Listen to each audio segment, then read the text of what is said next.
Good afternoon, and thank you for coming out to join us for this amazing exhibit at Photoville. I just wanted to give you a little bit of background about how we started MFON. Over 10 years ago, Laylah and I, let me introduce myself. My name is Adama Delphine Fawundu, and this is... My name is Laylah, Amatullah, Barrayn. Yeah, we're the co-founders and editors-in-chief of MFON, Women Photographers of the African Diaspora. The book was released earlier this year, and we're happy to say that the first edition is sold out, and we do have another edition coming out soon. Yeah, thank you. And we also have a journal which will be coming out at the end of this month. It's called Beyond, and it's our first edition of our journal. So look for our website, MFONPhoto, MFONPhoto.org, and you can order from there. And just to give you some background information, about 10 years ago, Laylah and I were featured in an anthology called Reflections in Black, and also Black, A Celebration of Culture. And then we were researching, and we knew about Viewfinders, which was a book dedicated to women photographers, Black women photographers from the early 1800s to the present, which was 1985. And we realized that there was like a big void in just what were women doing, So at the time we thought, well, let's make a book. Let's start the research. This is back in the days of AOL, and where we had to actually go to message boards to find people. And that's what we did. We sent out a bunch of emails. We went on message boards. We thought about the people that we knew. And we invited a bunch of women, and we said, we're working on a book. And we actually put together a dummy. And we got an agent who started sourcing trying to pitch our book. But then, unfortunately, book publishing companies didn't think that there was a market for this. And then, I started doing my own work. Laylah started doing her work with both photographers. And we traveled extensively over the past 10 years throughout the continent of Africa, through Europe, and along the way we met several photographers. And we realized that this is not just something that's happening in America. There's women all over the world who are of African descent, who are really serious about photography, who were doing amazing things. So we reconvened about 2 years ago and said, you know what, let's really do this. Let's make a book. And we had a different name before. We don't need to talk about what that name was. But then one day, once we really got this going, one day Laylah called and she was like, Delphine, I know what we're gonna call the book. It's gonna be MFON. She was so excited. I was like, oh my gosh, that makes so much sense. And so there's a background story to the title MFON. MFON was a photographer that was a peer of mine, a peer of all of ours, and she passed away from breast cancer back in 2001. And so we thought, why not name this book after MFON to uplift her legacy? Her work was amazing. She was based in Nigeria, but also working in the United States, in Baltimore and in New York, and it made perfect sense. And so I talked a lot. So do you want to jump in about? Yeah, so Delphine was like, we need to, dig up this project. Let's do something with this project, because we still had the original dummy. We still had the book that we made. So I was just like, well, let's get some money for it. So, of course, I applied for the Brooklyn Arts Council grant, got the grant. Everyone, when I went to the reception for the grant, everybody came up to me and they were like, oh my God, we were so happy to fund your project. This is needed. So when we got the grant early, 1 week in January, I was just like, oh my God, call Delphine, I text Delphine, I was like, we got the grant. Now we have to find a printer that day. So we went out, we found a printer, we was like, let's make our list. So we made a list just off the top of our heads, 500 photographers that we knew of throughout the years that we came in contact with, through our travels, through photo festivals, through our friends, our peers, and we were just like, okay, this is gonna be our list that we're working from. And then we work from there. Share a little bit about MFON. Crystal was a really good friend of MFON, almost like a sister. Right, so I jumped on board as a producer, deputy editor. I'm also a photographer, but I haven't been exhibited as much as my two fabulous co-curators. But yes, MFON was a really good friend of mine, and she's originally from Nigeria, like Delphine said, but she was born, there, and she grew up in Baltimore. And it was just amazing. And so as we were trying to edit all the different images and all the different photographers that we were reaching out to, there was one thing that everyone was very what the commonality was that everybody was really inspired by her work. And when she did transition, she was just 31, and she transitioned the night before her images were in the Brooklyn Museum, which was committed to the image contemporary photography. And so when you first walked into the exhibit, you saw her image first. And it was an image of her. Do we have that image? Yes. So it was that image, and it was huge. So it kind of moved you, and it gave a tone to what that exhibit was. So she, like I said, she was an inspiration. She was courageously and triumphantly found and captured beauty in spite of what she was going through. And she defined and she defended and demanded truth for all of us through her own images, and for us to really be able to capture and to maintain our own agency. So that is why MFON is, why we've named the whole project. And it's not really a project, it's a movement, because it's the book and it's the journal, and we're here at Photoville, and we are going to continue to do many, many things across all continents. So, so look for us. We're going to be popping up all types of places. And that brings us here to Photoville with our second exhibition. This one is Altar, Prayer, Offering, Prayer, Ritual, and Offering. And so when we thought about this exhibit, we really wanted to look at the different ways that spirituality is expressed within the African diaspora, but then also look at these women as photographers who are using this medium in their practice. And it's also a prayer. Like, before you take these pictures, you are meditating on how am I going to make a statement, say what I have to say through these visual, through this visual medium. And it's a ritual, right? Because this is something that we're doing every day. We're thinking about this, and we're creating, and we're collecting, and we're collecting. And then the offering is what we offer to you as creative people. And so it's double fold, and even triple fold. When you go in there, it's not really about one religion or one practice. It's really a multi-layered way of expression, and which we offer to you. Do you want to say anything else about? So like Delphine said, it's a multi-level experience. In our exhibition, we turned the exhibition into an altar, and there's actually a physical altar at the back of the exhibition. So we decided to pay homage to 6 of the photographers who have passed away relatively recently. So starting with MFON, she passed away in 2001, but the most recent photographer on our altar is Ruby Washington, who passed away on Wednesday, and she was the first Black woman photographer on staff at the New York Times. And then we have Laylah, who passed away in 2004.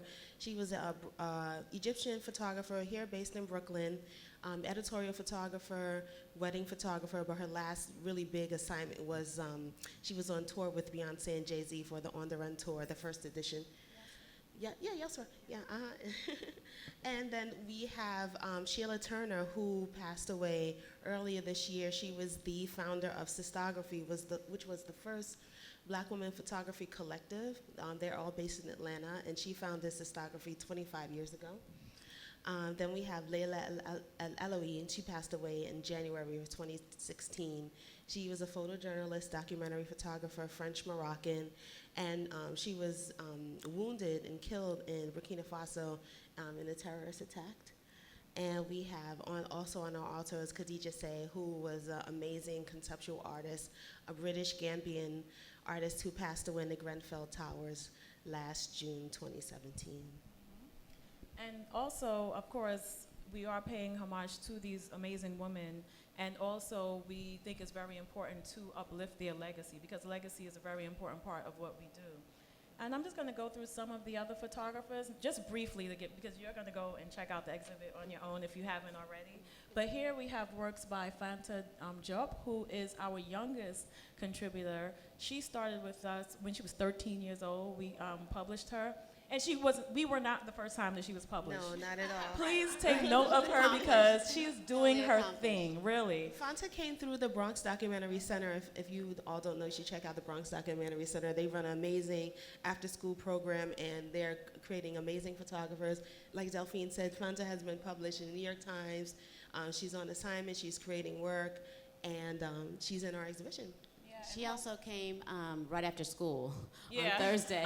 she was one of the first photographers, and she with a little backpack, and it was just Her In school- her school school uniform. uniform. At the School uniform. opening, she was signing books in her school uniform, and it was amazing. And Fonta's work really focuses on her. She looks at her grandmother, and she's an immigrant from West Africa. She's first generation born here. But what she does is by taking pictures of her grandmother and the community around her, she's looking at issues of identity and immigration at the same time. So her work is definitely multi-layered and, very important work at such a young age. And I wish if you see her speaking, please go hear her talk because she does not sound like a teenager at all. She's really amazing. Over here we have amazing work by Sokari Ekin, who's Nigerian. And this work, you could just look at it as breathtaking. But she traveled to Kenya and met with several people from the LGBTI community. Yeah, this is some of her latest work. This is from last year, where she traveled to the coastal Kenya to look at the LGBT community and ways of how they are navigating and expressing their identity through religious practices. Yeah. And it was important for her to show how she's looking at this community outside of the Western gaze and really redefining what it means to be an African, Black, queer body, not from the perspective of how the Western norm. And I think that that's very interesting and like a new way of looking. And that's really what many of these photographers are doing, as redefining this is how we see ourselves. Next, we have Stephanie Meiling. Yeah, Stephanie Meiling, I really love this photograph. I love this series. This series is of Mambo Kati, who's the woman in back of the gentleman. So Stephanie Meiling, she's a Brooklyn-based, Los Angeles-based photographer. She traveled to Haiti with Mambo Kati a few years ago because she wanted to document this woman's returning to Haiti. And this woman, she was a very important figure in facilitating some of the ceremonies there. And so this is just one of my favorite photographs from the ceremony. And if you go on her website, you'll see the entire series from Mambo Kati arriving in Haiti, preparing the ceremony, facilitating, and it's just really powerful and dynamic. And it was first, it featured on Vice. And then the next one is from Felicita Maynard. Felly, also known as Felly, and she's a Brooklyn-based photographer who's using she uses medium format film, she's doing tintype, so she's really experimenting a lot with traditional and non-traditional practices, methods in photography. And she also looks at the African diaspora, she looks at queer bodies, she looks at, again, trying to have a conversation that's outside of this narrow view of how Black bodies are viewed. And next is Idris. Yeah, this is Idris Hassan. She's based in the Bay Area, and actually, this photograph is of Karen Senefuru. I'm sorry if I dropped. So the woman in the photograph is the curator of an event in Oakland called the Black Woman is God. So it's an annual photography art festival, and Idris, the photographer, documented Karen. There's a procession that goes into the exhibition space. Everyone wears white. It's very festive, healing, meditative, and this is a still from a shot from that procession. And she's also working on a book that's going to come out soon, and it's going to be titled From Kemet to Cotton, Sankofa, really looking at the history of just going all the way back to Kemet. Kemet is the original word for Egypt, for ancient Egypt, which was renamed later. So it should be interesting. Look out for that book project. And then finally, we have Pavon Carter. Is she Pavon? No? Oh, actually, today is Black Female Photographers Day. Uh-huh. And so, yeah. so around the country, there's a lot of people doing photo walks. And so Pavon is at Lincoln Terrace Park in Crown Heights doing a photo walk. We told them they should come on over here. Hopefully they'll come through here at the end. And then so finally, we're joined here by two of our amazing photographers, Reginê, Romain. AKA Gigi. Yes, and Diane, both from Haiti, and both based in Brooklyn. And I'm just going to read a little bit of their bios. Reginê Romain is a Haitian-American artist, educator, and visual anthropologist. Reginê is a dynamic storyteller who uses photographs, film performance to create acts of social resistance, stoking the collective imagination to keep alive new ways of seeing. For the past 2 years, she lived in Benin, West Africa, conducting research, teaching, completing her Brooklyn to Benin a voodoo pilgrimage, mixed media project, and directing, producing 3 short films. While in West Africa, she created the Diaspora Center to activate, heal historic wounds and trauma related to the transatlantic slave trade through intergenerational arts, education, and exchange programs. In August 2018, Reginê launched her new podcast entitled Voodoo Roots, a love story musical via Brooklyn Free Speech Radio. Thank you. Yes, Reginê. Well, And next we have Diane is a Brooklyn-based conceptual artist working primarily in photography and installation. Her practice focuses primarily on narrative, portraiture, and digital iconography in popular culture. A recipient of a 2009 Marie Wall Sharp Foundation residency, Wa received her MFA from Columbia University and her BA from the New School University. She's been exhibiting her work nationally for the past 10 years. She's a creative director and co-founder of the Brooklyn Temple of Epistemological Research. Got me saying all these words. Here's Diane Waugh. So first, Diane is gonna, actually, can you both just tell us how you got into photography, this complex thing that we've all been dabbling in? It's like once you touch photography, you become addicted and you just never stop. So tell us about that. Actually, it was funny. I always tell my students that me getting into photography was a failure of a bunch of other things. I started off, I wanted to be an anthropologist, and then I got into that for a little bit. At the New School, the program that I was in didn't really have majors. We had concentration, so you can kind of major in everything. So I decided, I was like, I'm gonna be an anthropologist. And then, like my first 2 anthropology classes, I realized that anthropology was like used as a way to colonize. It was a way that you would go in, get information about the country you're going to colonize, and then and basically kind of bring them into the fold. So I was just like, I don't know how I feel about that.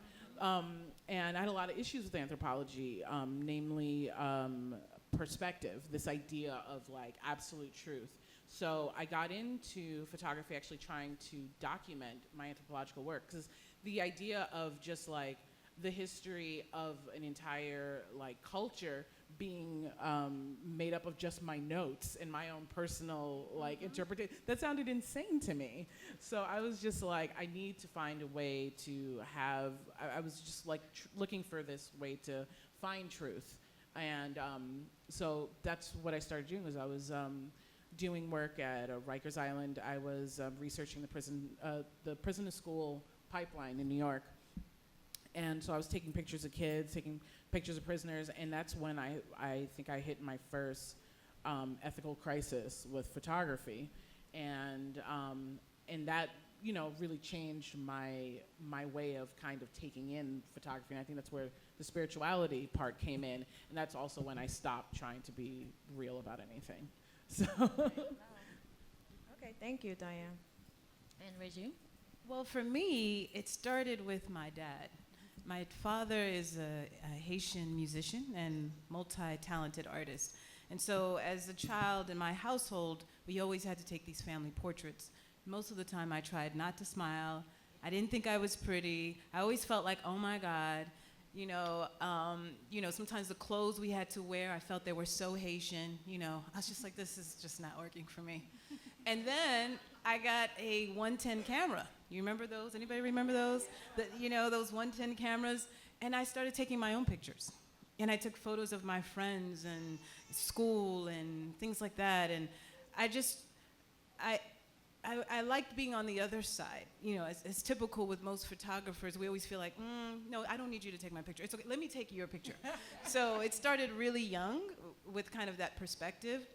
And then from there, I went to school, and I went to Bowie State University, which is a historically black college in Maryland, and I found the work of Zora Neale Hurston. And I found the work of Zora Neale Hurston, and she was badass. Okay. And I was just like, she's an anthropologist and she's a writer.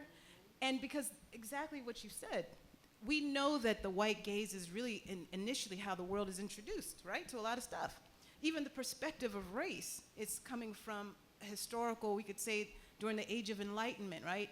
Kant, Hume, and Hegel wrote these theories, and then everybody said, yeah, you know what, that shit is true. Guess what? It's not. And the way that we counter that, the way that we shift that narrative is that we create our own.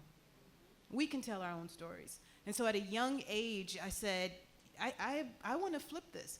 I want to go and see my people. I want to focus on the African diaspora. Before the term even really got really popular, I knew that I wanted to focus on us. I wanted to look at us. I wanted to shift the way that we see us. And so I became a New York City school teacher when I moved to New York. I started a project called Urban Photo Poets, which was great, got funding from different sources. And then I started the Brooklyn Photo Salon. And some of you here had a chance to go to the salon when it existed. And it was really, the idea that sparked it for me was a couple of things. One, when I went into the galleries in Manhattan or Brooklyn, I often didn't see enough black people, and I most certainly didn't see enough women of color. So it's not just about blackness, but it was just shifting the gaze and being able to see something from another perspective. When you hold the camera, you're in a position of power. Some of the photographs that I've taken, I would never print because they're very intimate, right? I've been allowed into ceremony spaces, I've been in funerals, I've been all over the world, and all of that is not meant to be shared. It's maybe meant to be documented. And what I found when it came to African tradition, African spiritual practices, it was always through the lens of chickens, okay? Blood sacrifice, just so many places that I was just like, how many times do we go and see halal, sacrifices? What about the kosher? What's this all about? And so for me, I said, I want to go in very much like my spiritual mentor, Zora Neale Hurston, and I want to shift the gaze. I want to broaden it. And also, I'm coming from a place of love. And so the way that I share my work is always through love.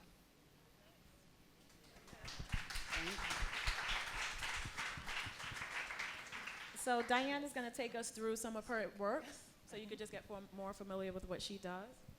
So actually, it's really interesting that Reginê brought up the gaze, and the gaze was very instrumental in my practice because growing up, I realized as I was getting older and like going to college and stuff that I had a certain amount of privilege, and it was interesting. My parents are cab drivers. I'm Haitian. Like you would think of like privilege and think of me.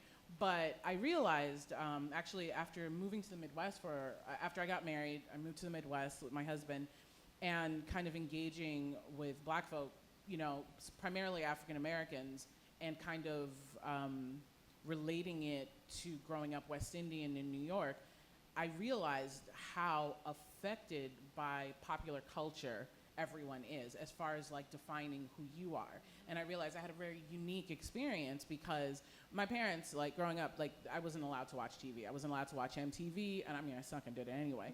But I could understand why my dad was so against it. And he didn't want me defining myself as a black woman through a predominantly white gaze. And I realized that most people, if you have to define like who you are and what you've been by just like TV and magazines, everything was through a white gaze. And I realized that like my reality did not at all match up to what I saw on TV. So it was really important for me to just kind of start creating a reality that more matched my own. So let's see. Okay, so I'll be honest, Delphine. So Delphine asked me to do this. I was just like, okay, because I was like, altar, ritual. I was like, my parents were atheists and Marxists, so I don't know if I have anything to add to this. And it was interesting. So I was going through some of my old work, and then I came upon this, which was a piece that I made at Columbia, which is hilarious because I got in for photography, and I was driving Tom crazy because I was making stuff like this. And this was my altar to 9/11. So on the other side, it was actually a voter ballot box. And then when you turned it around, it was a diorama. And I was really influenced by all the missing persons posters that were up right after 9/11. And that really was like a very, like, it was one of these like pivotal moments, like these people that, and they kept putting posters up week after week as if like maybe their lost, their friends and loved ones were like lost. And that process of like which pictures they put up it moved me a lot. But what was interesting to me was understanding, probably before most of the country did, how pivotal this moment was. So I immediately, as soon as the second tower came out, I was like, this is an inside job. And one of the things I saw was the difference between what I was experiencing as a New Yorker and what was getting reported on television. And it was, and you saw it coming a mile away, this vilification of Muslims and this idea of what terrorism looked like. But as a black woman living in New York, I was like, that's not what terrorism looked like to me. So I made my own missing persons posters. So if you look really closely, there's like Ted Kaczynski, George W. Bush, there's like the, whatchamacallit, I forgot, I'm looking at them right now. But basically, all white terrorism. And then I torched I'd gotten a thing of the Twin Towers and torched it, and then I covered it in chicken feathers, and I think it was called like Chickens Come Home to Roost. But it was like the most Haitian thing ever. But so this is how I process things. And then I was like, okay, I see what Delphine was. And like most photographers, we always start with photographing what's closest to us. And the most fascinating thing to me was my mother. Because my mother, there was no, there was just no reference for just how weird my mother was. Like, as far as like, I did not see my mother reflected in television.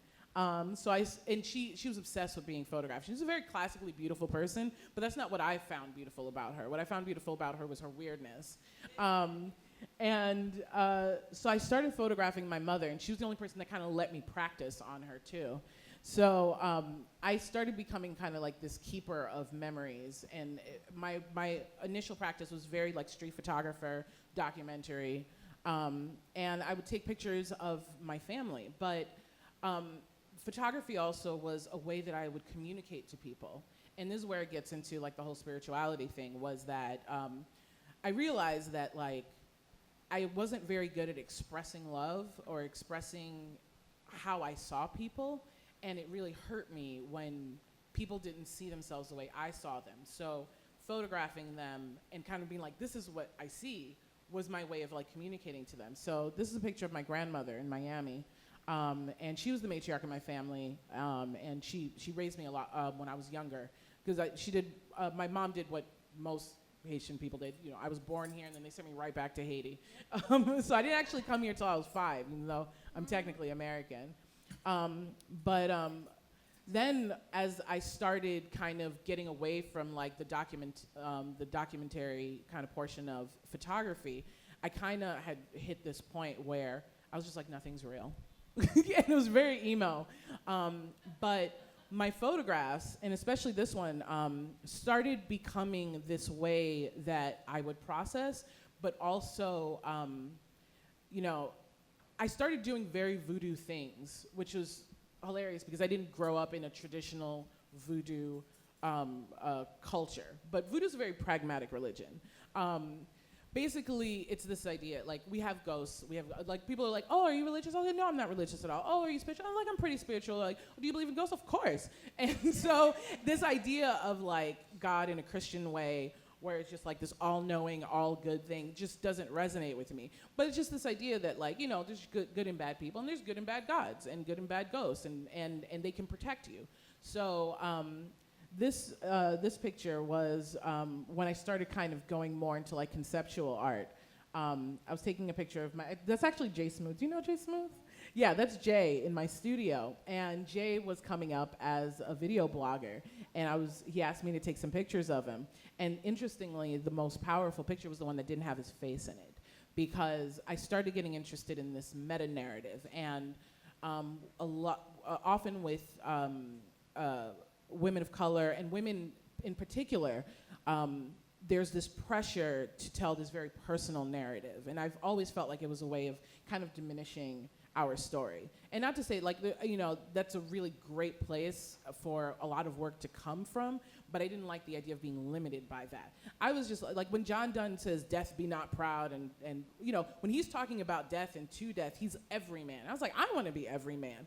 Because, like, as black women, I think we have an interesting place in society where we have our foot in a bunch of different cultures. So, like, I used to work as a nanny when I was coming up. So, like, there's this long tradition of us raising white families, raising white kids. So, like, we know a lot about culture, and I think we're natural anthropologists. So, so this was the part of my thesis project. So this was, like, the first time I think I successfully created, like, work in the practice that I kind of do now. So it was this idea that basically, like, the world that I was looking at, I didn't really like. I was just not messing with. So I decided to create this alternate world. So I made this fake record label because at the time I was photographing a lot of musicians, but I was getting frustrated with that practice. So I was getting frustrated with that. I was just like, you know what? I want to make pictures from the same place that musicians make pictures. So I started a fake record label and started making pictures. And this one was a reference to the Blue Note album covers. And there was a point in Blue Note album covers, they used photography a lot, and they would just, like, put women to sell, like, so I just thought, hey, what does the female gaze look like? So the front cover was the male gaze. It was kind of like a face down, ass up thing. And I was just like, what does a female gaze look like? And I realized I didn't have a reference for that. So that was my response to that. I was like, I fall in love too easily too. So these were some of the album covers I was making. And so all the photography was mine. And I used it as kind of like a stock photo repository to kind of create like images that I would cull from my imagination. So I would just create these characters, and these are my friends, people who, and so getting back to the whole voodoo thing, so this is my office. So I'll hang pictures now. So the work that I make is really kind of meant for you to live with. So I work in a very, like, corporate office. So I'll have these pictures of black women up, but they watch out for me. So anytime someone comes in, the picture will be staring you down, like, what are you doing here? And they protect me, which is a very voodoo thing. So this was the piece that was actually in the show here. This was my mother's And wedding. The book. And the book. And the book, yeah, that was the picture that was in the book. And this one's called American Family, because as far as, like, redefining the gaze, this idea of American Family being white, being like 2.5 kids, that kind of thing. I wanted to kind of redefine what that meant to be American, because, the immigrants that I grew up around were more American than I think a lot of Americans. Like, they really believe in this American dream. So that was my mom on her third marriage at City Hall. And this was a piece called Ne me quitte pas, which I did to process the Haiti earthquake. I wanted to create, like, a funeral dirge. So again, it was kind of helping me process as far as, like, putting that trauma to sleep. And this is my latest work, and then I will be wrapping up, called Docile Bodies. And it is the first work where it was all entirely white bodies. So I've struggled with my relationship with the art world. So I always felt like, no matter what I put on the wall, at the end of the day, I always felt like I was kind of on an auction block. It was always black bodies being sold, black bodies being talked about, dissected, criticized, all this. And no matter what my work was about, it always ended up there. And I thought it would be really interesting to just do a work about whiteness and white people. And I just thought it would be really interesting to just have an entire, show dedicated to that. So it's a critique on white feminism.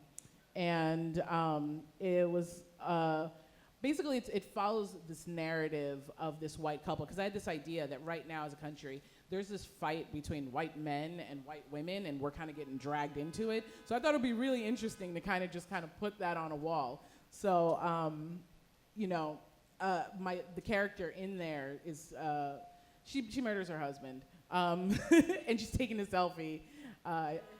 And this one's called Lady Justice, and it ended up with this one. It's called 53%. So it's a very new work, so I don't know if I'm ready to talk about it as much yet. I'm still kind of letting it sit. But yeah, that's me. So. Thank you. Yeah, thank you so much, Diane. All right, And now wow. Mes amis petites. Hey, I'm away, got it. Hey. You know what I'm saying? So with the camera in our hands, we're in power. And that's what I tell all of my students, and that's what I try to really share in my work. And so I just want to share a little reading for a moment. I'm going to go to the next image. And I just want to read a little something. My sisters and I never saw it coming. But lo and behold, slowly but surely, our parents had become Jehovah Witnesses. Petites, mes amis, they got baptized and everything. I resisted much of the teachings of my parents' newfound religion. Something about it never really gelled with me. Beyond the hills and valleys of my Christian rearing, my gypsy nature traveled into otherworldly tributaries. As a child, my fascination with the spirits began with the seasonal visits of my aunt, Tante Rosemary. She was our family griot, the samba. She was the young, hip, single auntie with no children of her own. She traversed both worlds with ease, able to parlay with the gramoun, the Haitian adults, and also able to hang with us, her nieces and nephews, because she knew all of the latest R&B songs, the latest hip-hop dances. In our world, there was nothing like her. And this is where I insert raw basses, It Takes Two. Everybody knows that song? Okay, anyway. We love to dance to that. So unbeknownst to my strict Christian parents, whenever she came to visit, Tati also connected my sisters and I to songs, dances, and rituals of a taboo voodoo culture. My aunt did not always explain things, though, in typical Haitian fashion. For instance, Tati never discussed her altar, safely tucked away behind wooden cabinet doors. Her altar was a kaleidoscope of candles, printed imagery of various Catholic saints, lace, rosaries, white linens, Florida water, and that bottle of Haitian rum. This was her private space where she connected with the Creator, with the deceased, and with the spirits. I did not always understand her prayers and songs. I could not interrupt her in the middle of, what she was doing and demand a translation. So I kept quiet, just like any savvy child knows how to do when they're in grown folks' business and they kind of forget that you're there. Tati allowed me to sit in communion with her. She bared her soul there, her face wet with tears. Her emotional petitions for assistance illustrated a very dynamic, full-bodied way of communicating with the unseen. I had never seen anything like this in the Kingdom Hall. The JWs I knew never got down like that.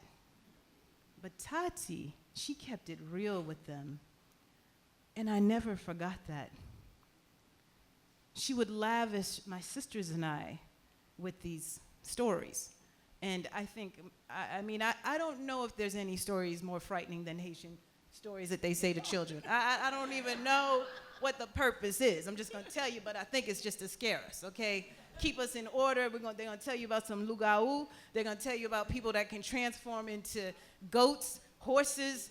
They could be knocking at your door if you don't go to sleep, right? So there were always these stories. But then there were also these empowering stories of voodoo. And I remember my aunt telling me this story, or my sisters and I. Somehow it seems like I'm the only one that remembers these things. They were like, child, you was always into that. And it was a story about the significant ceremony of Bois-Caïman, the Congress that happened on the 14th of August, 1791. And I want to share with you these words with one of the traditional priests that led the ceremony.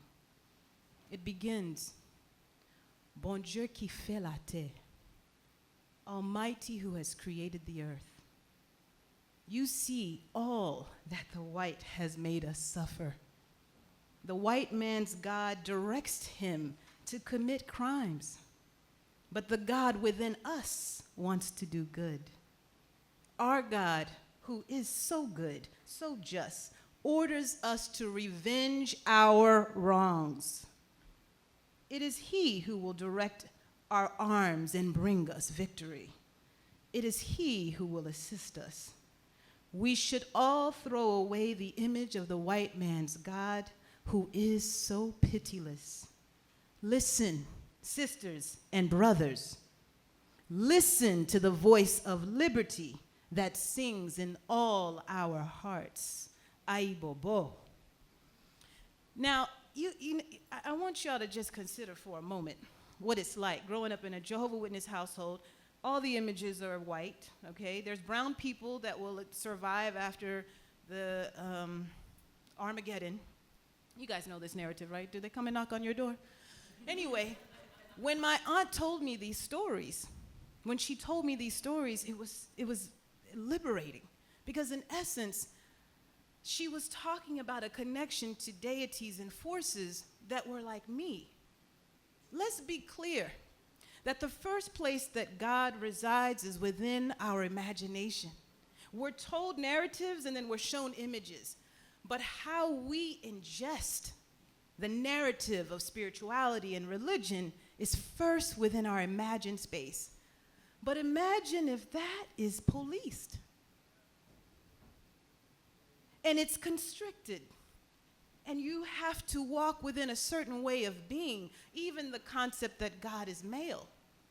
Imagine how liberating when you shift that and understand that, of course, God is female. I mean, as if.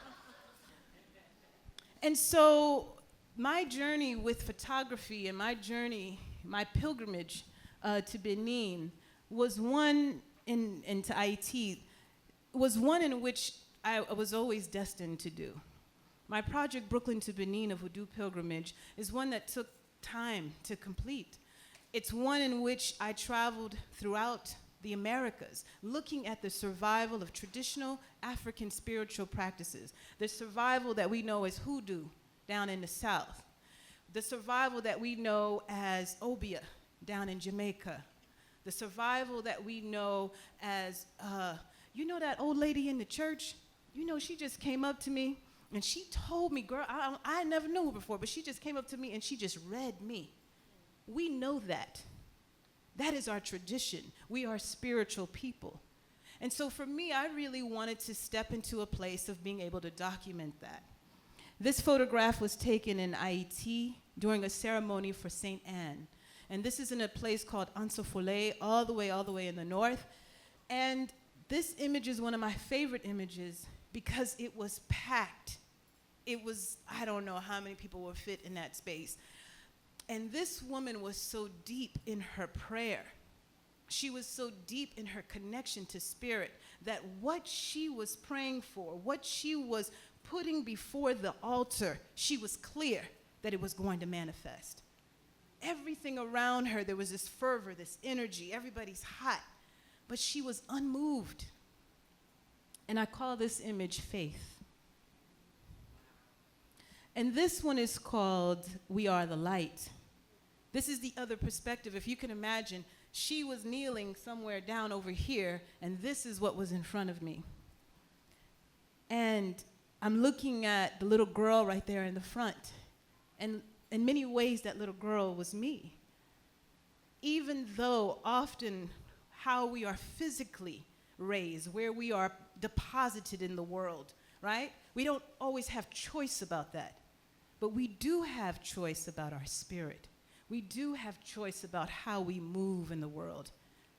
And part of that experience, part of that way of being, is very much how I experience voodoo. This photograph was taken in Benin in 2016. I arrived for the Voodoo Festival. Benin was formerly a part of the Kingdom of Dahomey, and Dahomey was heavily engaged in the transatlantic slave trade. And so for Haitians, many of us, because of the tradition of voodoo, we actually know some of our lineage that many of our brothers and sisters that were deposited in other areas did not know. Within the tradition of voodoo, there are rhythms and there are songs that call out the nations, right? So we know that we are Dahomey, we know that we are Congo, we know that we are Nago, we know that we are Igbo, we know that. We know that through our chants and our songs. And so, interesting enough, traditional African spiritual practices are throughout the continent of Africa, but Benin is the only country that has a national holiday, like our Labor Day. Schools are closed, banks are closed, government officials are paid, and I thought it was so revolutionary. I was like, oh my God, that's what's up, right? Come on, why not? And so there's a national, there are festivals that happen throughout the country. They go on for about a week or two. And so I started my GoFundMe, and I was like, okay, all right, I'm gonna do this. And I had been talking about it for so long, and this was the culmination. This was the part, the end. This is the part that I needed to go. I needed to be there. And so I went. And I went to the mid part of the country to a place called Savalou, and to a little town called Doissa. And I was able to learn and to speak and to photograph and to be a part of the community. And the funny thing for me as a photographer is that I really don't always want to even pick up my camera. Picking up my camera is like an afterthought, because I already stand out because everybody knows I'm not from there. So then if you have a camera, people start performing or they distance themselves from you. So it's not, you don't walk with the camera. That's like, hey, I'm here. No, that's not what I do. And so it actually was after days of meeting people and talking that I eventually brought out the camera. And in the midst of ceremony and being respectful to what I could photograph and what I could not, I was really honored and very thankful. You know, I was the first in my family to traverse those waters and to return since the transatlantic slave trade. So this trip had many layers to it, which is often what people don't recognize when they really, might take a look at the work of different artists. There's so many layers to it. And the other thing that's really important into how voodoo survived in the Americas was the role that the drum played. The drum, for most plantations, it was taboo and banned. And those who were caught playing the drum, their hands were usually cut off. There was, the dismemberment. There was public executions. And there was an intentional nature of frightening people out of their own traditions. Because what happened is that when we played the drum, when we sang our songs, and when we connected to spirit, the energy of revolution, that fierceness, that, y'all, you know what, we ain't gonna take this shit no more. We about done with this shit, okay? We about done. There were usually plantations burned. There was usually some shit that went down that y'all don't wanna talk about. And that is at the core of the pride of Haitians because we knew that we had to do this. And it took 14 years. 14 years of battling the French, the British, the Spanish, then later the Americans. And so when you meet a Haitian, you know, most of the time people say, why y'all guys always talk about January 1st, 1804? I'm just going to end with that.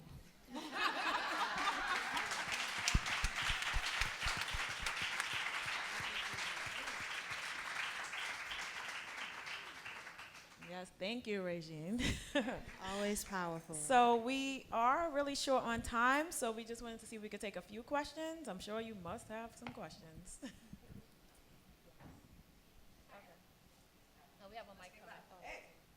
I could talk loud. I'm from Brooklyn. I just wanted to ask how you navigated this delicate position that you have, because I think a lot of the times for the sacred, we're dealing with things that are secretive and not have been, you know, allowed to be even seen, and also positioning yourself not as an outsider but as an insider for some of these things that we're showing.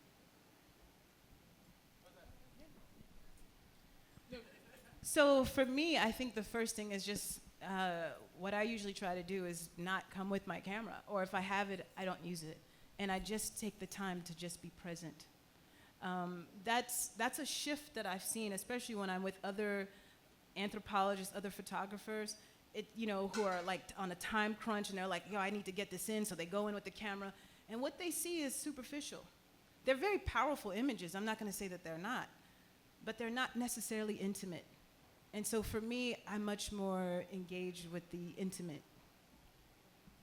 I agree. I used to be that person that showed up everywhere with my camera and just shoved it in everyone's face. Now you never see me with a camera, or it's usually like my phone or something like that. Right now, I profoundly feel that photography is a really exploitative medium, like unlike painting, where you can just be in a room and just kind of everything can come from your head. But with photography, you actually have to use the real world as your raw material. And, you know, I try to honor that. And the way that I honor that is by, right now with my photographic practice, like I don't photograph someone unless I have a relationship with them. And then it's much more of a collaboration where, you know, I honor the fact that they're giving me the rights to use their self, you know, in my pictures and let me bring it out to the world. So, you know, most of the photography happens, like Reginê was saying, in building those relationships. So I definitely don't show up to places with my camera just like all up in people's faces. Usually I spend like sometimes days, weeks, months, years building a relationship with someone before I ever photograph them. I just want to thank you all dynamic, and you just brought up a question that I have.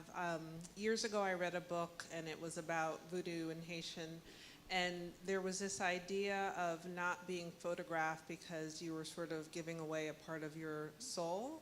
So I'm wondering if you have encountered, and I'm not saying that that was necessarily part of, but is that something you encountered? Oh, actually that came up the other day. I have a friend of mine, he actually came to the show and I was just like, hey, when am I gonna get you in front of my camera? And he was just like, no, because you're going to steal my soul. I was just like, wow. But I was like, but I'm responsible with it. So, you know, and I was just like, yeah, it's so funny that they asked me to do this altar and ritual thing. And he was just like, well, of course they asked you, Diane, you're a witch. And, and I was just like, you're right. And basically, yes, it does steal your soul. But the way that I've kind of maneuvered that is just understanding that there's a transaction taking place. And instead of it being thievery, having like some sort of consent with it. So basically kind of redefining the rules of engagement. Like traditional like 70s like street photography, you know, like Lee Friedlander, like they would just kind of like be in the street and just kind of taking people's pictures. But right now people, your image can go viral and just be used in all these different ways. And so we have to honor and respect the power of an image. So when I'm taking a picture, I'm literally taking something. So I think it would be rude for me to just go and take that. So I'll ask, you know, so. Absolutely, and another side of that is really funny. I've spoken to quite a few photographers who have been documenting spiritual traditions, and there are times that they're told that they cannot photograph a ceremony, right? Now, you know how we are, right? we sneak in photographs, right? That's just the way it goes. But the funny thing is, those images that they were told that they could not take, they don't ever come out. You see, when we talk about some voodoo, I'm just going to tell you that it's true. There's elements and there's times where it's just like those images did not come out. And there's like, how is this not coming out? I'm in the same place. I took this. I used the same. Everything is the same. But those images did not come out. So that's just a side note. Any other questions? There's one in the back. Hi, congratulations, and thank you so much for sharing your work. It's wonderful, wonderful presentation. And my question is for you. What has the response been to your work, the White People Project? And what did you have any epiphanies from doing the project personally? I'm just curious. So are there children here, or they're babies, right? Okay, so I'm just. I had the opening, like, it was about 2 weeks ago, so it's still really fresh. But I didn't really have any epiphanies, but I observed some interesting things. And one of the things was the white people that came to my show were acting really niggerish. And I kind of saw the effect. Like, they showed up late. My physical therapist showed up at like 2 hours late, like ready to turn up. It was interesting. I had this other woman. She was like, yo, you gonna take donations at the end? And I'm just like, it was a white lady who's in my studio building. And it was interesting because basically what I sought to do was kind of have white people kind of feel like what it's like to be black, to have someone else kind of tell your story and essentially be exploited. I mean, in the best way possible, but basically I was exploiting white people. But they were exploited for about a couple of hours, and it was interesting, all the behaviors that we traditionally see with African Americans or black folks coming out in white folks. And all the black people showed up on time. They were very, professional. Like, it was insane. It was a total reversal. So that was the only real epiphany I've had so far. I don't know what that means yet, but it was very interesting. And just a side note, for the last image, 5 models turned me down for this shoot. And the person that I ended up shooting was actually one of my best friends from when I was like 12, 13 years old. And she's been eyeing my work for my entire life. She's been my biggest fan. They were just like, they didn't feel comfortable being exploited. And the issue I had was that as far as when I was researching images of lynching, you just Google lynching, not black lynching, just lynching. And there's literally thousands of images of black people being lynched and their bodies being torn apart in all these really graphic ways. And asking a model to do it for pretend for a picture, and 5 people turned me down. And in the end, the person that I worked with was a longtime friend. Mm-hmm. Any other questions? Okay, well, we invite everyone to come out to our container Absolutely. 44, Obama's number. Yes. How appropriate. And it's beautiful. It's a red trailer. You can't miss it. As soon as you enter, there's a vibration that shifts. And I heard there's going to be some music playing at 4 o'clock, right? There's going to be a dance party happening. Come join us It's at gonna be a 4 turn. o'clock. Thank you. Thank you so much.